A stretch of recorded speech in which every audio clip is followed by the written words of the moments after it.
Baik, Assalamualaikum warahmatullahi wabarakatuh.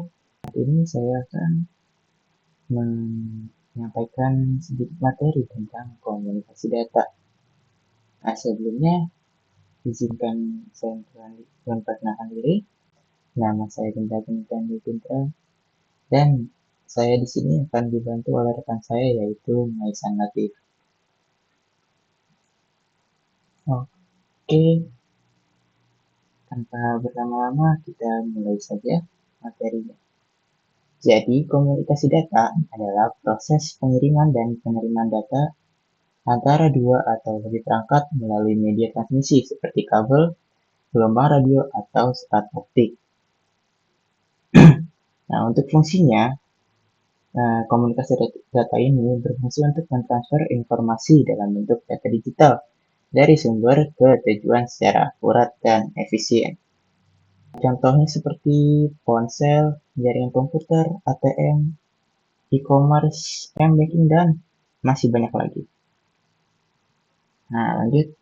Nah, dalam komunikasi di sini ada beberapa komponen, yaitu yang pertama ada pengirim dan penerima. Jadi pengirim ini adalah perangkat yang mengirim data dan penerima adalah perangkat yang menerima data. Selanjutnya ada media transmisi. Nah, media transmisi ini adalah jalur fisik atau kabel yang digunakan untuk mengirim data. Jadi jalur untuk mengirim datanya. Selanjutnya ada pesan atau datanya. Ya, sudah jelas di sini kita merupakan informasi yang dikirimnya. Nah, seperti contoh ada video, dokumen, dan lain semacamnya. Dan yang terakhir di sini ada protokol. Nah, protokol ini adalah aturan yang mengatur komunikasi data.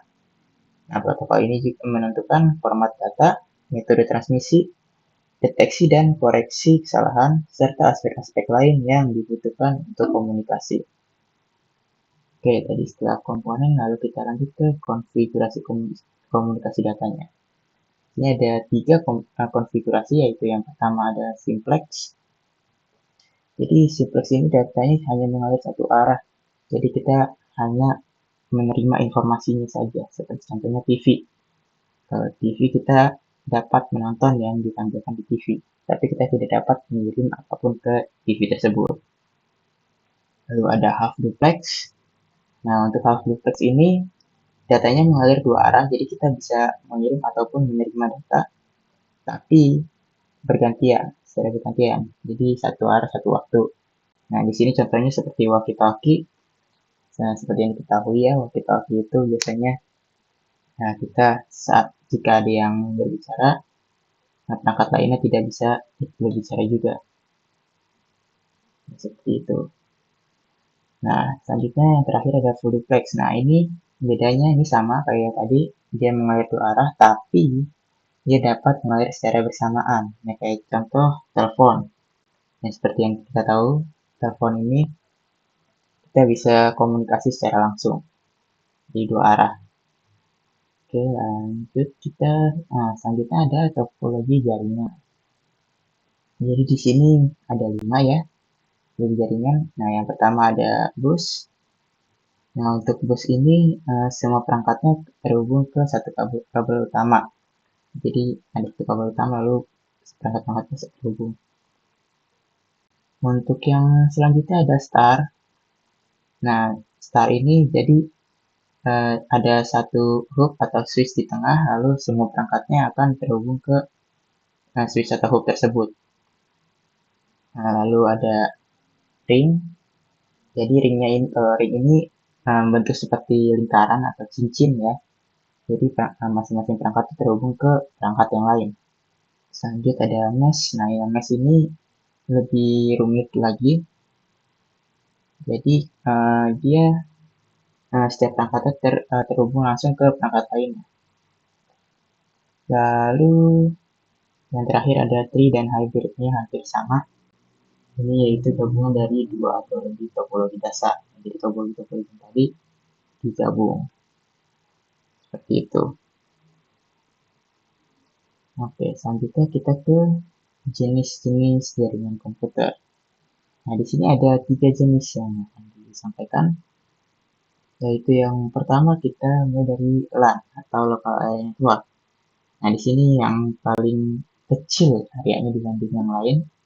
Jadi dia hanya dalam satu lokasi saja. Misal, kayak contohnya dia hanya di sekolah saja, atau di kantor saja, atau bahkan di rumah saja.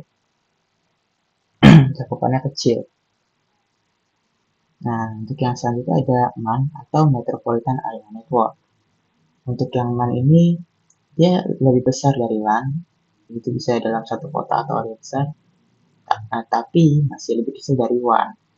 Contohnya ada di dalam kampus atau jaringan antar kantor dalam satu kota, kayak gitu.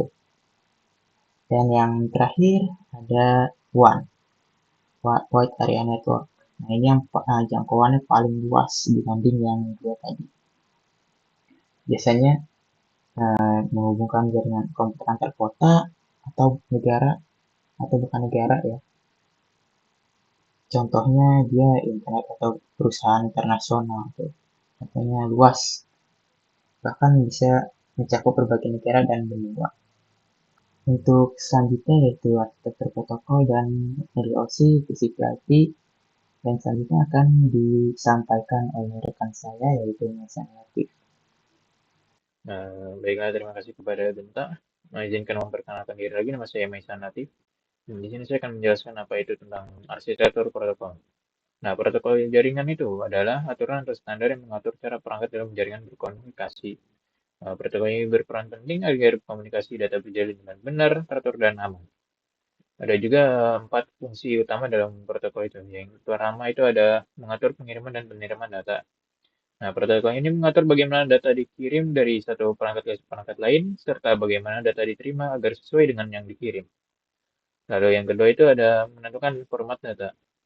Nah, protokol ini menentukan struktur dan bentuk data itu agar dapat dipahami oleh kedua pihak. Jadi, misalkan format data, jika data yang dikirim adalah dokumen, akan digunakan format data docs. Untuk gambar akan digunakan format PNG atau JPEG. Lalu untuk video akan digunakan format MP4. Lalu yang ketiga ada menyediakan mekanisme koreksi kesalahan. Nah, selama proses pengiriman selalu akan terjadi kesalahan. Makanya itu protokol menyediakan cara untuk mendeteksi dan memperbaiki kesalahan tersebut. Yang terakhir ada menjamin integritas dan keamanan data. Protokol menjaga agar data tetap utuh dan tidak diubah selama proses pengiriman, serta melindungi dari akses lain yang tidak diinginkan.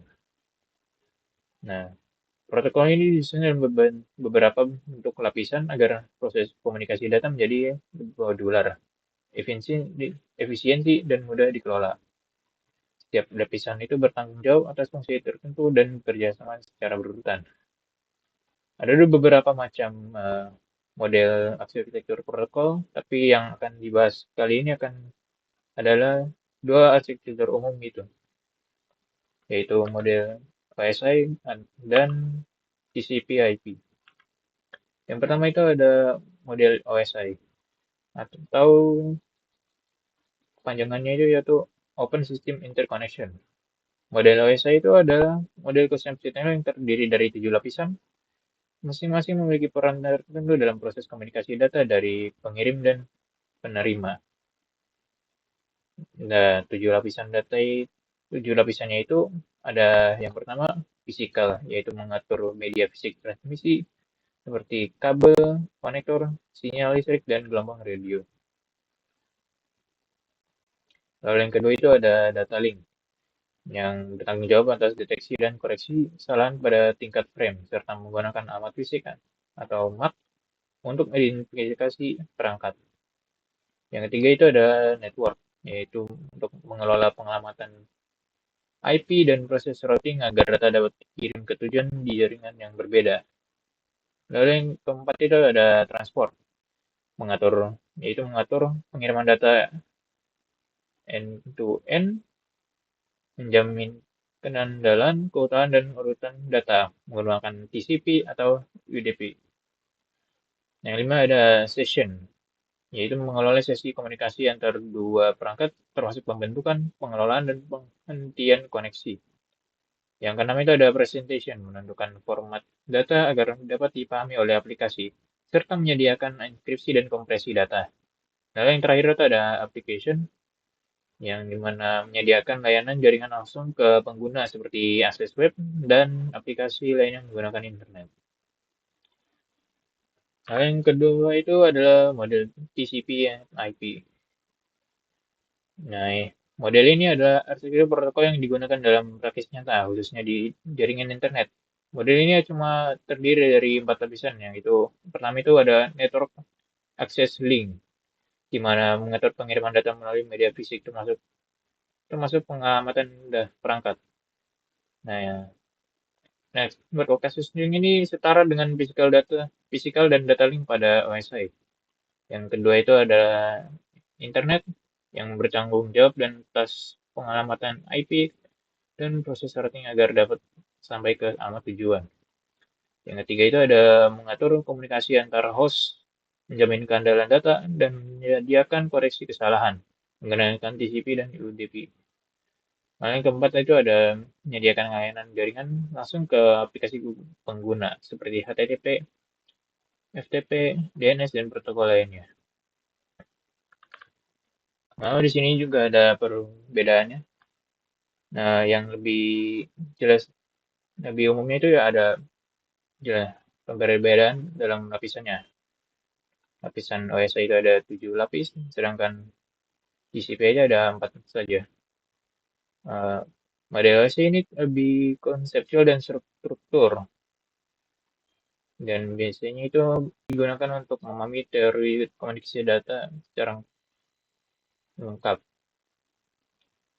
Nah, lalu untuk TCP/IP itu lebih praktis dan digunakan di dunia nyata, yaitu contohnya di jaringan internet. Baiknya, sepertinya itu saja yang dapat saya sampaikan. Kurang lebihnya mohon maaf. Assalamualaikum warahmatullahi wabarakatuh. Dan terima kasih.